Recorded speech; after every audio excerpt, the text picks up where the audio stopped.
If you're meeting somebody with Asperger's syndrome and you're unfamiliar with it, your primary view would be this person is weird and I'm not exactly sure why. And it's because of the lack of social skills that they have. Asperger's is on the autism spectrum, so I mean it's related to autism, but it isn't autism. There are some things that make it different. For one, people with Asperger's syndrome tend to be more interested in social interaction than people with autism do, so they try to socially interact anyway in a way that autistic people often don't.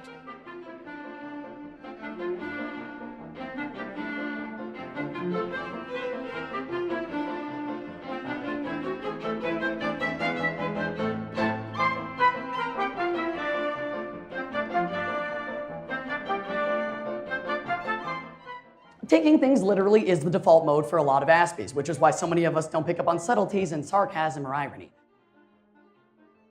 And it's hard for them to think about another person's perspective. So a lot of times it's difficult for them to understand things socially because it's so hard to understand what somebody else might be thinking. People who are, for lack of a better term, geeks or nerds, the sort of people that, you know, don't talk as well or don't dress as well because, you know, that might look somewhat slovenly, but are really smart and do amazing things in the field of math or science.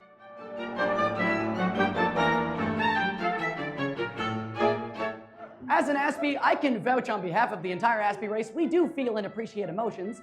We just don't express it in a conventional way. You're just constantly doing things wrong all the time. You're offending people, you're making people angry, you're saying the wrong thing, and it's all just because you don't realize that there's a rule against it. You don't realize that, socially speaking, there's an entire library of different things that are just unspoken but you're supposed to know, and if you don't do them, you're weird and nobody will tell you why. Motor clumsiness can include being clumsy, unusual gait, handwriting skills, but in team sports they can be the last to be chosen because they're poor at ball catching skills and so on, which means that often their preferred activities are solitary, sedentary activities.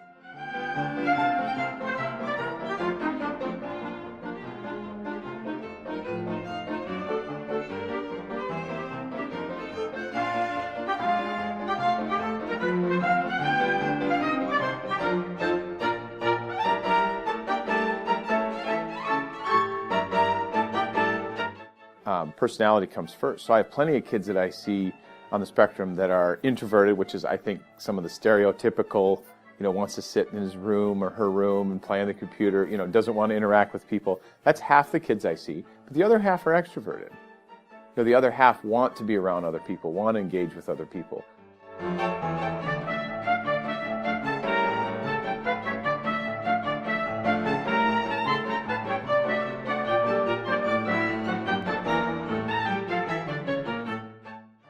Well, as a generality, Aspies tend to view the world a little differently than neurotypical people, people without Asperger's. So a lot of times we can come up with alternate solutions to a problem that a neurotypical person may not have thought of.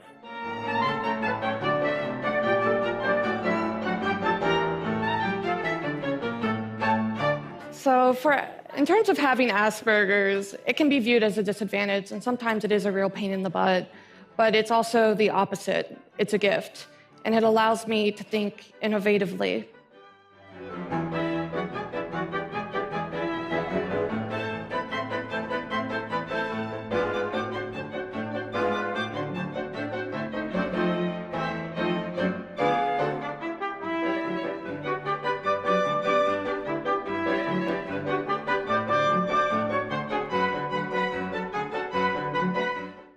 Aspies have this ability to do something called hyper-focusing, where it's basically the same as focusing, but compared to the normal person, it's much more intense, and they focus on very specific things.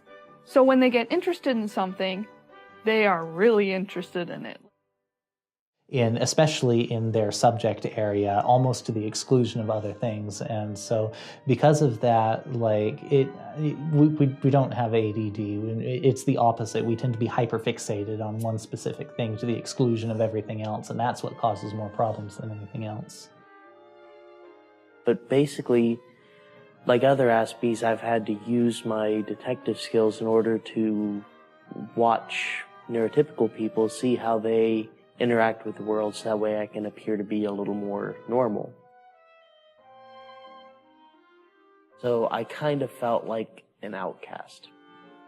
So I learned to mimic neurotypical people so I could at least blend in, so I wouldn't stick out as much. Why is this? Shouldn't our confusion around other people be obvious to our teachers, our friends, let alone our parents? And what I found is that there is a very simple, if unfortunate, reason for this. It's because of something we do to cope. We do it subconsciously, but it results in us camouflaging our autistic traits. And it is called masking. Like detectives, we watch and we listen and we try to make sense of the things people do and why they do them. It's a hard job. It's exhausting. We work both day and night shifts. The clues often lead us wrong. But we don't have any other choice, because it's our means of coping in a world which is so socially confusing to us.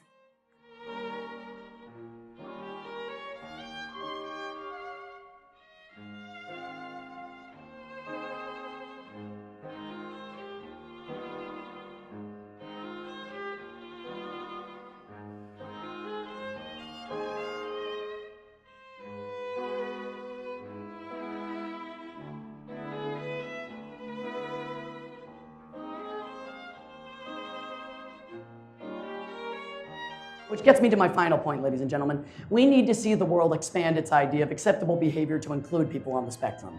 And I firmly believe that comedy, in whatever form it may take, can help pave the way for that.